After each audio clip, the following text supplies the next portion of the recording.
नमस्कार दोस्तों, सुप्रभात। स्वागत है आपका मेरे यूट्यूब चैनल पर। दोस्तों, आज है 20 अगस्त और आज का दिन बहुत ही खास है क्योंकि आज के दिन हिंदी के कालिदास के रूप में जाने जाने वाले और प्रकृति के चहेते कवि चंद्रकुंवर बटवाल जी का जन्म हुआ था। उनका जन्म 20 अगस्त 1919 को जिला रुद्रप्रयाग के तल्ला नागपुरपट्टी के ग्राम बालकोटी में हुआ था। तो मैं अपना सौभाग्य समझती हूँ कि मैं भी जिला रुद्रप्रयाग और तल्ला नागपुरपट्टी की रहने वाली हूँ। तो स्कूल टाइम से ही हम उनका जन्मदिन मनाते आ रहे हैं, तो आज उनका जन्मदिन घर ही पर मनाते हैं।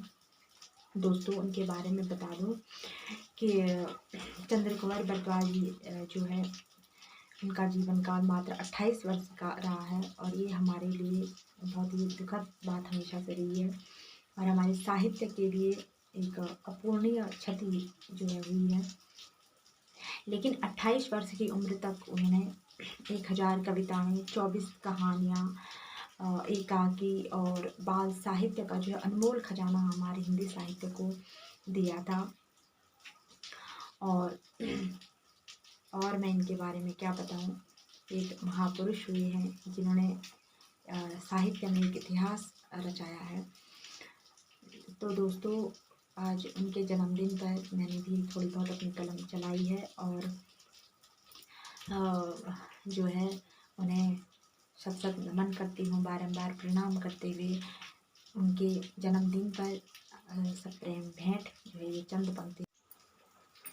तो आइए ऐसे महापुरुष को सत सत नमन करते हैं, बारंबार प्रणाम करते हुए उनको जन्म दिवस को मनाते हैं और उनके जन्म दिवस पर ये सप्रेम भेंट ये चंद पंक्तियाँ उनको मैं करती हूँ कि धन्य हुई थी देवभूमि, खुशी हुआ सारा परिवार। कि धन्य हुई थी देवभूमि, खुशी हुआ सारा परिवार। 20 अगस्त को मालकोटी में जब जन्मे चंद्रकुंवर बटवाल। गूंज उठा नभ का कोना कोना, पक्षी कलरव कर चहक उठे। झूम उठी वसुधा सारी, बागों के फूल महक उठे। तल्ला नागपुर पट्टी में एक ऐसा सूरज उदय हुआ जिसके तेज प्रताप ने काव्य का हर अंग छुआ। साहित्य के जगत में जिसने इतिहास रचाया था, मात्र 12-13 वर्षों में रचना का संसार बसाया था। जिसने प्रकृति के कण कण का सफल चित्रण वर्णन किया, जिसकी रचनाओं में हमको दर्द मर्म सौंदर्य दिखा। प्रकृति का वो परम पुजारी, प्रकृति का प्रस्तोता था। अद्भुत विस्मित लिखता था, विलक्षण प्रतिभा वाला था।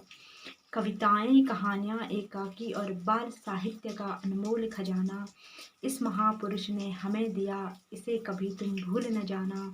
इतने सारे विषयों पर कैसे तुमने कलम चलाई, ये सोच कर मैंने तो दांतों तले उंगली दबाई। इतने सारे विषयों पर कैसे तुमने कलम चलाई, ये सोच कर मैंने तो दांतों तले उंगली दबाई। बहुत बहुत धन्यवाद। और सच में ऐसे महापुरुष को बारंबार हम उनकी कविताओं में याद करते हैं।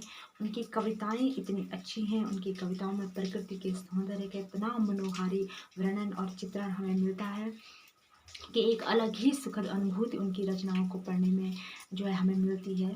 तो उन्हीं की कविता की कुछ पंक्तियाँ जो मुझे थोड़ी बहुत याद है, मैं आपको भी सुनाती हूँ और फिर देखिए कितना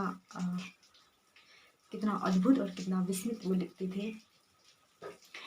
तरुणामय के मधुमय सर के तट पर एक शिला पर बैठी होगी तुम मृदु हंसती, जल में चरण डुबोकर जगा रहा होगा अलकों को स्वर्ग पिघल जल बनकर।